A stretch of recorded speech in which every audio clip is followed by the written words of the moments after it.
તો સાબરકાંઠા જિલ્લામાં પણ ધોધમાર વરસાદ, જેના કારણે હિંમતનગર હાઈવે ઉપર વરસાદી પાણી ભરાઈ ગયા. પોલિટેકનિક ચોકડી મોતીસરા સર્કલ સુધીના હાઈવે ઉપર પાણી ભરાઈ ગયા. હાઈવે ઉપર જળબંબાકારથી વાહન ચાલકો પરેશાન. તો હિંમતનગર હાઈવે પરના દ્રશ્યો છે, જોઈ શકાય છે અહીં કઈ રીતે પાણી ભરાઈ ચૂક્યું છે. હાઈવે ઉપર આ રીતે પાણી ભરાઈ જવાને કારણે વાહન ચાલકો પરેશાન થયા છે.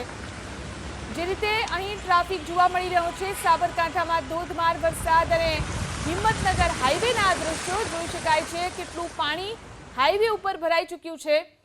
ધીમે ધીમે વાહન ચાલકો અહીંથી પસાર થતા જોવા મળ્યા. મોતીસરા સર્કલ સુધીના હાઈવે ઉપર વરસાદી પાણી ભરાઈ ગયા.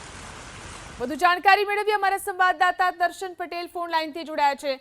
જી દર્શન, કેટલો વરસાદ છે અને ખાસ કરીને હાઈવે ઉપર પાણીની શું સ્થિતિ છે? વિરામ બાદ સાબરકાંઠા જિલ્લામાં મેઘરાજાનું આગમન થયું છે. વરસાદ વહેલી સવારથી જ વરસી રહ્યો છે, તેને લઈને અનેક વિસ્તારોમાં પાણી ભરાવાના બનાવો સામે આવે છે. સાબરકાંઠા જિલ્લાના હિંમતનગર ખાતેથી પસાર થતો અમદાવાદ ઉદયપુર નેશનલ હાઈવે, જેનું 4 લેનમાંથી 6 લેનમાં કામગીરી ચાલી રહી છે.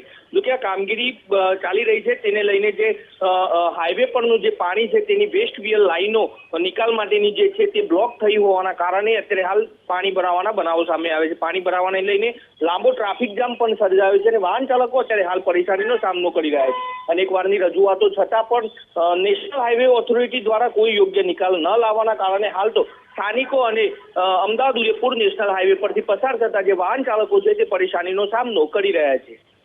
જી આભાર દર્શન, તમામ જાણકારી આપવા માટે.